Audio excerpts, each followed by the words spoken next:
బాపట్ల జిల్లా చీరాల మండలంలో ఎడ్ల పందేలు కోలాహలంగా నిర్వహించారు. బోయినవారిపాలెంలో రాష్ట్ర స్థాయి పోలురాదా ఎడ్ల పోటీలు జరిగాయి. ఎడ్ల పందేలను ఎమ్మెల్యే మాలకొండ యాదవ్ దంపతులు ప్రారంభించారు. 5 జిల్లాల నుంచి మొత్తం 12 జతల ఎడ్లు ఈ పోటీలో తలపడ్డాయి. గ్రామీణ రైతుల మనోభావాలకు అనుగుణంగా ఎడ్ల పందేలు నిర్వహించడం గొప్ప విషయమన్నారు ఎమ్మెల్యే మాలకొండ యాదవ్.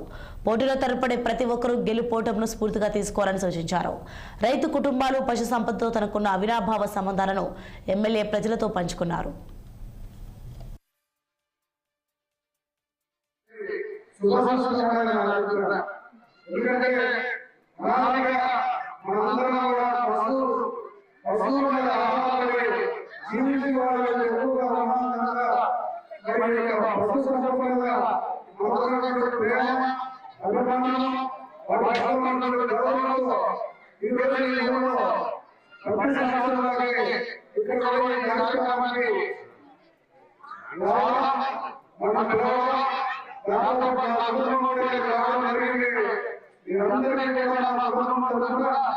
అభినందనలు తెలియజేస్తున్నాం.